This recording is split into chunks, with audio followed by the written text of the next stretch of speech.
कल हम लोगों ने पढ़ा था ऑक्सिन और आज हम लोग पढ़ेंगे जिब्रेलिन। ओके, आज हम लोगों को जिब्रेलिन पढ़ना है। जिब्रेलिन के बारे में देखेंगे।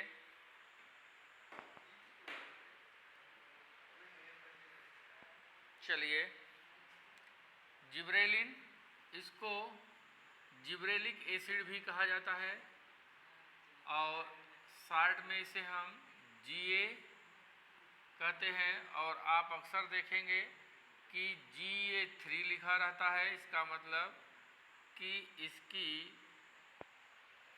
कई वैरायटी, आप कह लीजिए कई रूपों में पाया जाता है। ये 50 से अधिक टाइप के जिब्रेलिक एसिड की डिस्कवरी की जा चुकी है, जिसको इसका क्लासिफिकेशन किया गया है G1, G2, G3, G4। इस तरह से ये जितने भी प्रकार के जिब्रेलिन खोजे गए हैं सबको इसी तरह से क्लासिफाइड किया गया है। इसमें सबसे महत्वपूर्ण GA3 है, जिब्रेलिक एसिड 3 है। ये सबसे ज़्यादा और ज़्यादा प्लांट्स में ये पाया जाने वाला है। तो अब हम आप ये देखते हैं कि जिब्रेलिन हार्मोन की डिस्कवरी से संबंधित बात।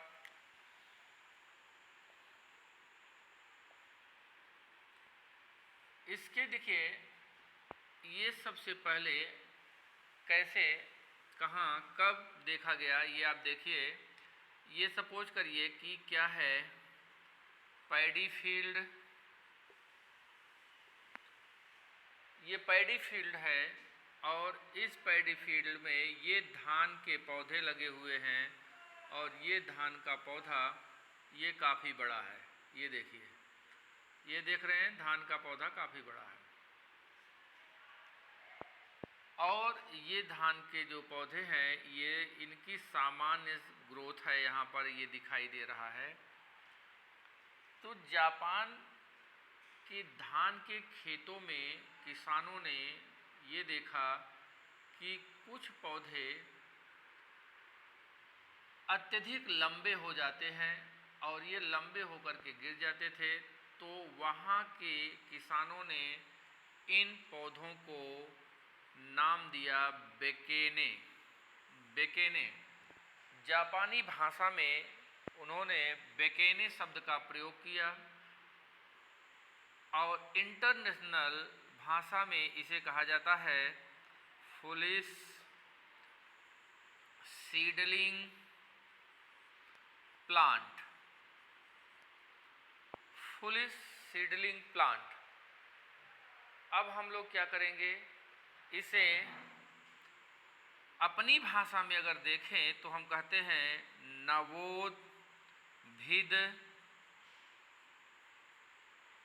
नवोद्भिद मूर्ख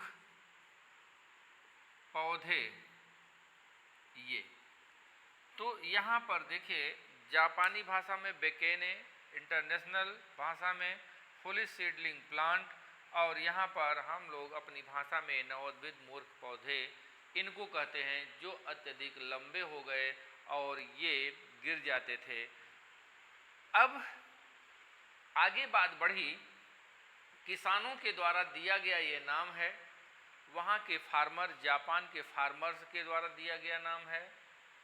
अब यहाँ पर एक साइंटिस्ट हैं कुरोसावा, ये देखिए, ध्यान दीजिएगा। कुरोसावा ने देखा कि ये जो बेकेने प्लांट हैं, इस बेकेने प्लांट यहाँ पर जो अत्यधिक लंबे पौधे हो गए, इन्होंने देखा कि इसके चारों ओर एक विशेष प्रकार के फंगस का संबंध है। तो इन्होंने कहा कि जो ज़्यादा लंबे पौधे हो गए, उन पौधों का संबंध किससे है, जिब्रेला मोनैली फार्मी, इसका नाम है जिब्रेला मोनैली फार्मी। ये क्या है, फंजाई है। इन्होंने कहा कि ये पौधे इसलिए इतने लंबे हो गए क्योंकि इनका संबंध एक विशेष प्रकार की फंजाई से है। इस फंजाई का नाम जिब्रेला मोनाइलिफार्मी, इसको प्रारंभ में जिब्रेला फ्यूजिकोराई कहते थे। फ्यूजिकोराई, इसको प्रारंभ में जिब्रेला फ्यूजिकोराई कहा जाता था। ठीक है, तो दोनों इसका ये नाम है। अब कुरोसावा ने बताया कि इसका संबंध जिब्रेला मोनाइलिफार्मी से होता है। फिर इसके बाद जब ये बात पता चल गई तो जापान के ही साइंटिस्ट थे याबूटा एंड सुमकी, ये दो साइंटिस्ट हैं याबूटा एंड सुमकी। इन्होंने क्या किया, इस जिब्रेला फ्यूजिकोराई से जिब्रेला मोनाइलिफार्मी से एक पदार्थ निकाला। क्या निकाला? एक पदार्थ निकाला, सबस्टेंस को एक्सट्रैक्ट किया और उस पदार्थ को नाम दिया गया जिबरेलिन, है ना, जिसको हम जिब्रेलिक एसिड भी कहते हैं। जिब्रेलिन या जिब्रेलिक एसिड भी कहते हैं। तो आप ये समझ गए कि जिब्रेलिन या जिब्रेलिक एसिड को जिब्रेला मोनाइलिफार्मी से याबूटा एवं सुमकी ने इसको अलग किया, पृथक किया। ठीक है, और इन्होंने इसका नाम जिब्रेलिन रख दिया।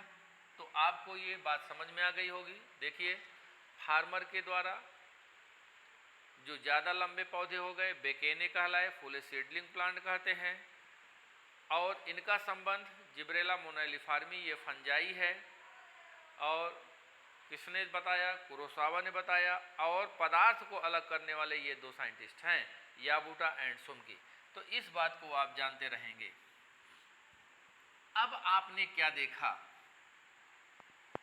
कि ये बात कहाँ से आई? जापान के धान के खेतों में कुछ पौधे अत्यधिक लंबे हो गए। ठीक है, अब यहाँ पर आपको सीधे से ये पता चल रहा है कि इस हार्मोन का संबंध लंबाई से है। तो यहाँ पर देखिए, अगर हम ये कहें कि इसका बायो एसे क्या है, बायो एसे मैंने आपको बताया था फंक्शन टेस्ट। क्या होता है? फंक्शन टेस्ट या फिजियोलॉजिकल टेस्ट। तो हम ये देखेंगे कि इसका बायो एसे का जो संबंध है दो है। एक क्या है? Dwarf test. आपसे पूछा जाता है कि ड्वार्फ टेस्ट किससे संबंधित है, तो आप कहेंगे जिब्रेलिन से संबंधित है या जिब्रेलिक एसिड से संबंधित है। या आपसे पूछा जाता है बार्ली एंडोस्पर्म टेस्ट। ये बात आपसे पूछी जाती है कि बार्ली एंडोस्पर्म टेस्ट का संबंध किससे, तो आप कहेंगे जिब्रेलिन से है। ये सब बातें बहुत इंपॉर्टेंट है, आप भूलिए मत। जैसे आपने क्या देखा था, ऑक्सिन में देखा था। ऑक्सिन का टेस्ट क्या है? वहाँ पर एवेना कर्वेचर और क्या देखा था?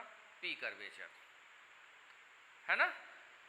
तो यहाँ पर भी ड्वार्फ टेस्ट और बार्ली एंडोस्पर्म टेस्ट आपने देखा। अब ये देखें हम कि जो ये जिब्रेलिन है, इस फंजाई में ये पदार्थ कैसे बनता है, तो हम इसको कहेंगे बायोजेनेसिस या सिंथेसिस। बायोजेनेसिस ऑफ जीए की जो बायोजेनेसिस होती है वो किससे होती है?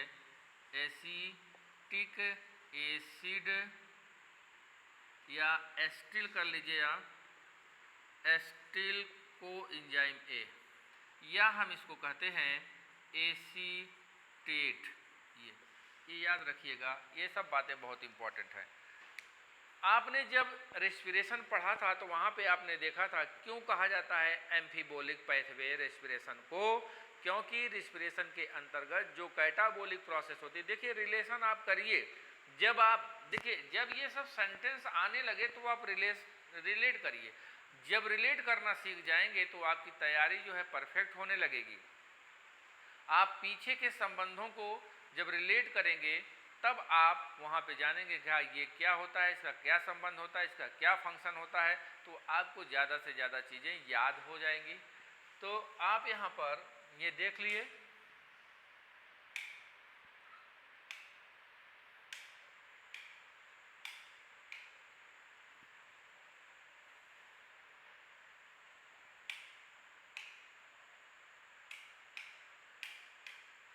एक मिनट।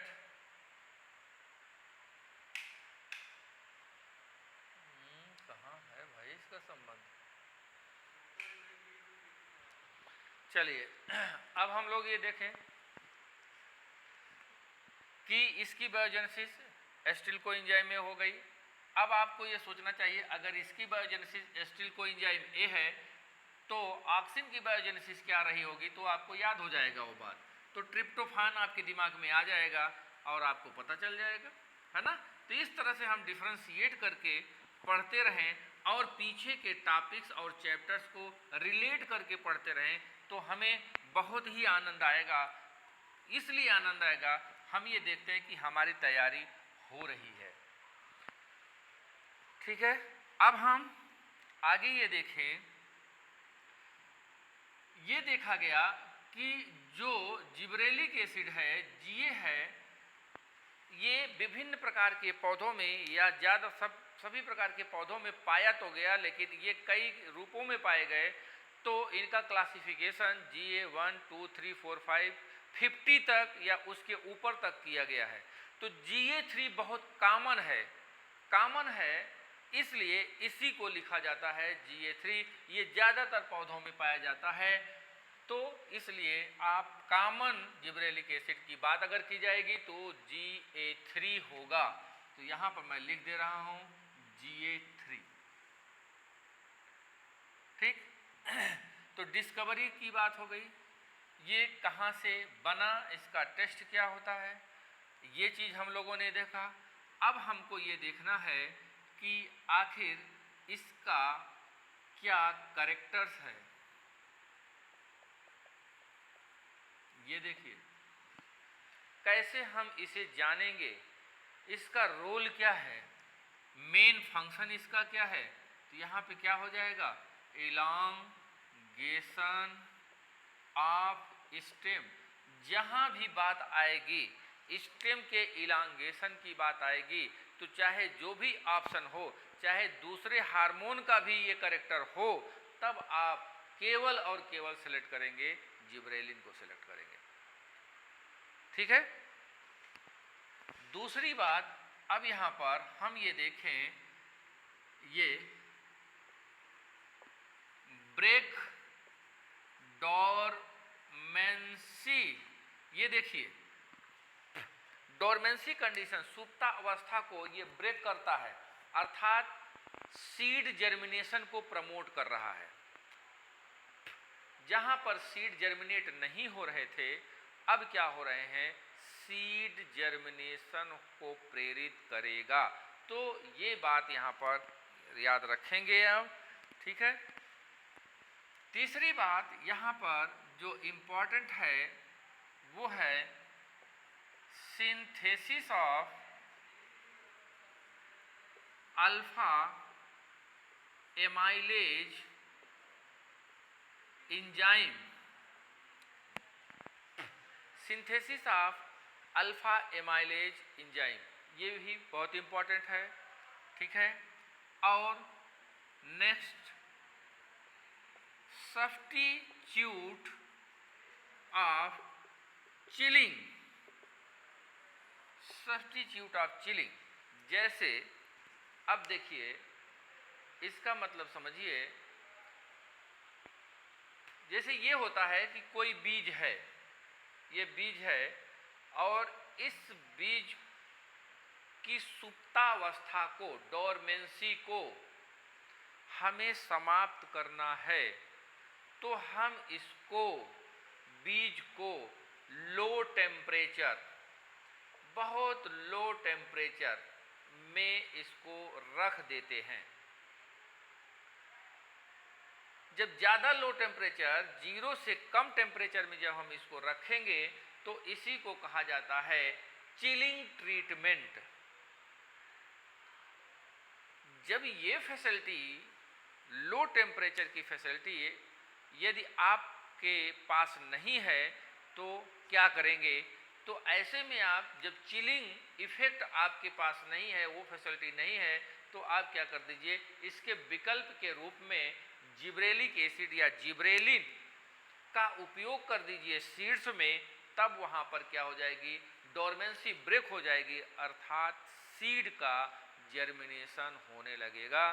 तो ये हो गया सब्स्टिट्यूट ऑफ चिलिंग। ठीक है।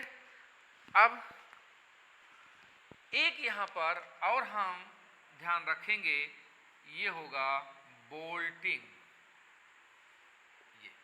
तो ये इनके विशेष कैरेक्टर हैं। इनके विशेष कैरेक्टर्स को हम जानेंगे, इनको आप जानते रहिएगा। अब हम यहाँ पर इनके एप्लीकेशन या फंक्शन की बात करें, इसका ये मेन कैरेक्टर है। तो अगर हम आप कैरेक्टर्स को जानते रहें तो कंफ्यूज कभी नहीं करेंगे कि ऑक्सिन का है, कि जिब्रेलिन का है, कि साइटोकाइनिन का है। तो मेन कैरेक्टर आपको याद होना बहुत ज़रूरी है। अब हम बात करेंगे फंक्शन ऑफ जीए या एप्लीकेशन ऑफ जीए मतलब जिब्रेलिन। यहाँ पर सबसे पहले हम बात करते चले इलॉन्गेशन ऑफ स्टेम। हमने पहले बताया इसकी डिस्कवरी ही इसी से संबंधित है भैया। अब आप सोचिए कि इसकी डिस्कवरी ही इसी से संबंधित है। जापान में धान के खेतों में देखा गया कि कुछ पौधे बहुत लंबे होते हैं। तो आप ये सोचिए कि जो पौधे लंबाई में वृद्धि नहीं कर रहे हैं, अगर जिब्रेलिन का छिड़काव कर दिया जाए या जिब्रेलिन का एप्लीकेशन कर दिया जाए तो वो पौधे लंबाई में वृद्धि करेंगे। और वो एक्शन कहाँ पे हो रहा है? ये स्टेम पे हो रहा है। तो हम ये क्या कहें कि क्या रूट पर भी इसका एक्शन होगा? नो। अगर हम ये कह दें कि जिब्रेलिन का एप्लीकेशन रूट पर करें तो क्या रूट भी इलांगेट हो जाएगी? तो यहाँ पर रूट पर इसका इफेक्ट नहीं होता है। ठीक है। अब आगे ये बात आपको क्लियर हो गई। अब हम दूसरी बात करें इसी से संबंधित, उसको हम कहते हैं बोल्टिंग। बोल्टिंग ये विशेषता होती है रोजेट प्लांट की। रोजेट जो प्लांट्स होते हैं उनकी ये विशेषता होती है। जैसे मान लीजिए रोजेट प्लांट, जैसे कैबेज, जानते हैं आप कैबेज, गोभी, है ना। इसी तरह से और भी उसमें क्या होता है, हम आप ये देखते हैं कि जैसे प्लांट है, ये प्लांट है, इसकी पत्तियां इतनी पास होती हैं कि आपको स्टेम दिखेगा नहीं। ये देखिए बहुत पास पास बहुत घनी होती हैं। तो इस कंडीशन को हम रोजेट कहते हैं। और जब आप जिब्रेलिन का यहाँ पर एप्लीकेशन कर देंगे तो यहाँ पर हम आप ये पाएंगे कि स्टेम क्या हो गया, ये स्टेम इलांगेट हो गया। और जब स्टेम इलांगेट हो गया तो लीव्स क्या हो गई, ये देखिए ये सेपरेट हो गई, दूर दूर हो गई। तो इसी कंडीशन को, इसी अवस्था को हम बोल्टिंग कहते हैं। क्या कहेंगे? ड्वार्फ प्लांट है, देखिए ड्वार्फ टेस्ट आ गया, आया ड्वार्फ टेस्ट, है ना। जो ड्वार्फ प्लांट है, ड्वार्फ प्लांट की जो रोजेट लीव्स हैं, जब हम ऐसे प्लांट्स पर जिब्रेलिन का एप्लीकेशन करते हैं तो उनके स्टेम इलांगेट कर जाते हैं और इस कंडीशन को ही बोल्टिंग कहते हैं। तो बोल्टिंग किसका फंक्शन है? जिब्रेलिन का। क्लियर हो गया? चलिए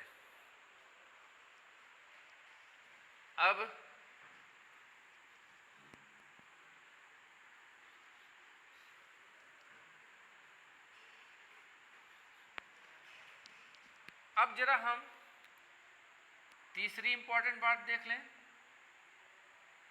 ब्रेक डोरमेंसी।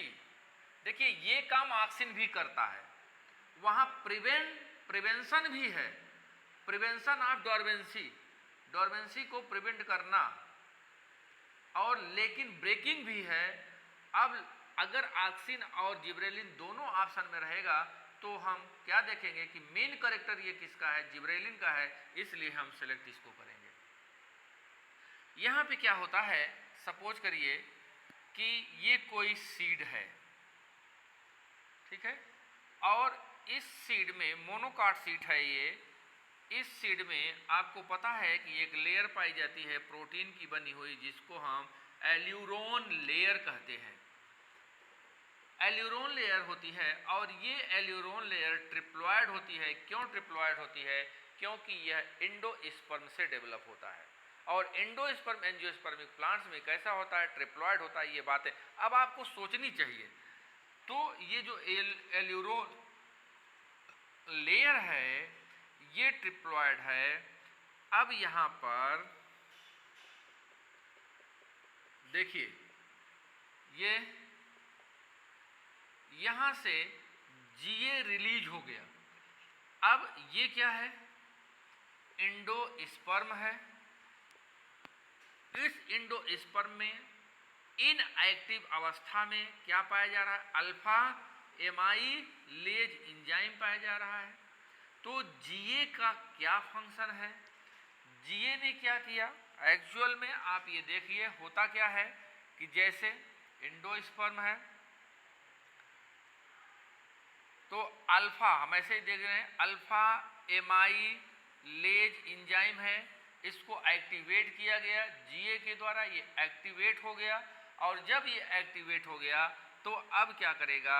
यहाँ पर जो स्टार्च है इस स्टार्च को किसमें कन्वर्ट करेगा?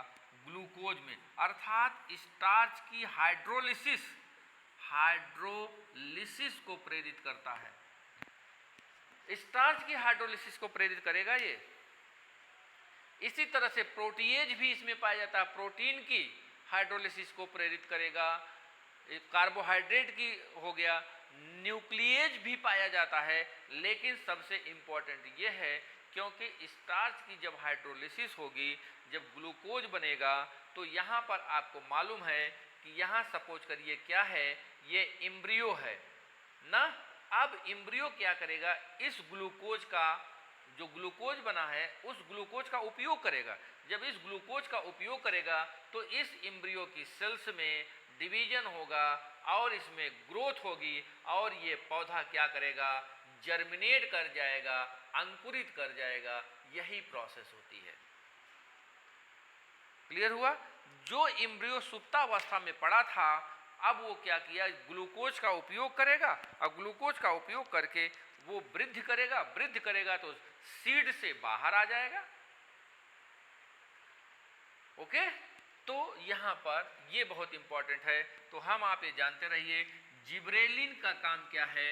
यह स्टिमुलेट करता है किसको? अल्फा एमाइलेज एंजाइम को। या आप ऐसे कह सकते हैं, चलिए ये देखिए, सीड है, सीड में क्या है?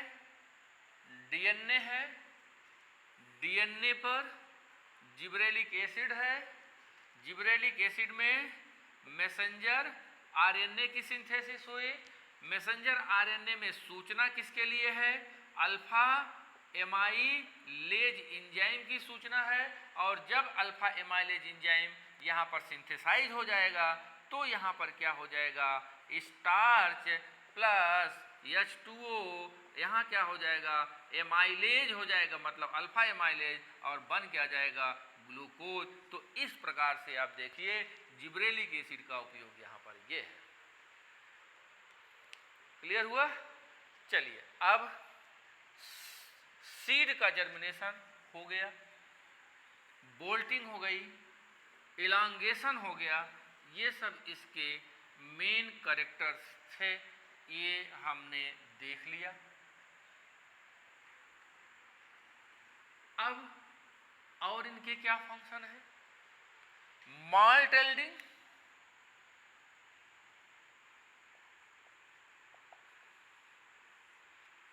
जिब्रेलिन ये जीए क्या करेगा, स्टिमुलेट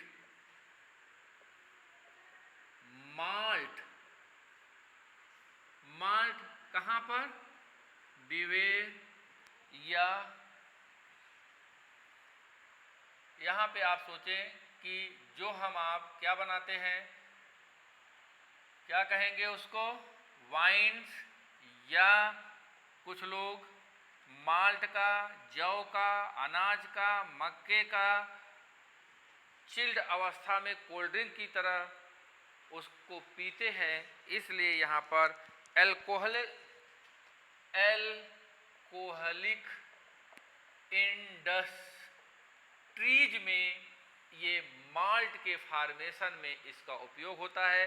अगर जिब्रेलिन का उपयोग कर दिया जाता है तो ज़्यादा से ज़्यादा माल्ट का निर्माण होता है। ठीक है, एल्कोहलिक फर्मेंटेशन में इसका उपयोग हो गया। ठीक, आप जरा देखिए, ये बहुत इंपॉर्टेंट है। आगे हम ये देखें, ये देखिए शुगर केन।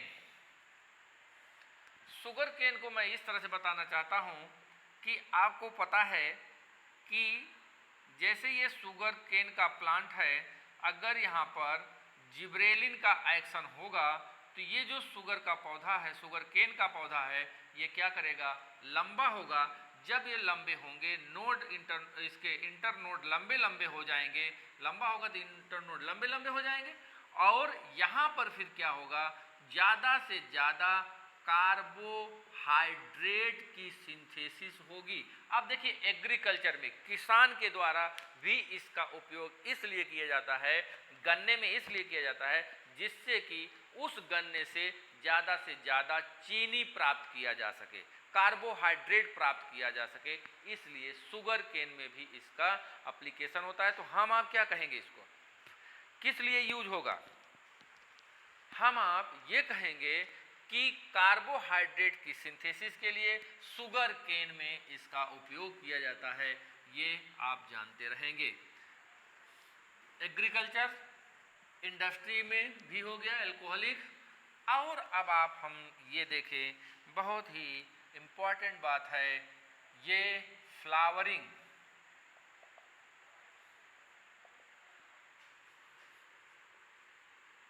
LDP, फ्लावरिंग इन LDP, लॉन्ग डे प्लांट में फ्लावर को स्टिमुलेट करता है। कैसे, जरा देखिए, सामान्य कंडीशन में क्या होता है, लॉन्ग डे प्लांट, हम लोग इसको डिटेल पढ़ेंगे। लॉन्ग डे प्लांट के फ्लावरिंग के लिए, ये जरा देखिए, सामान्य कंडीशन में फ्लावरिंग के लिए क्या चाहिए, दो कंडीशन चाहिए, लाइट और डार्क, ये दोनों चाहिए। लाइट कितना चाहिए, यहाँ पर आप ये देखेंगे कि लाइट 12 घंटे से ज़्यादा। केवल समझने की बात मैं कर रहा हूँ, ये कॉन्सेप्ट सही नहीं है, हम समझाने की केवल बात कर रहे हैं। क्योंकि जब हम आएंगे LDP में तो अलग अलग प्लांट की अलग अलग बात करेंगे, सब में 12 घंटे से ज़्यादा हो ऐसा नहीं है। ठीक है, तो आप केवल इतना समझिए। फिर डार्क में क्या होगा कि ऐसे प्लांट्स को या इनमें ग्रोथ के लिए, फ्लावरिंग के लिए, फ्लावरिंग की बात हो रही है, फ्लावरिंग के लिए इनमें आप ये समझिए कि less than 12 hour darkness to be must. अगर आप डार्कनेस ज़्यादा कर देंगे और लाइट कम करेंगे तो फ्लावरिंग नहीं होगी। फ्लावरिंग के लिए ये बहुत ज़रूरी है कि 12 घंटे से अधिक प्रकाश दीजिए, तब इसमें फ्लावर बनेंगे, तब ये एलडीपी प्लांट हो गया। और अब हम ये देखें,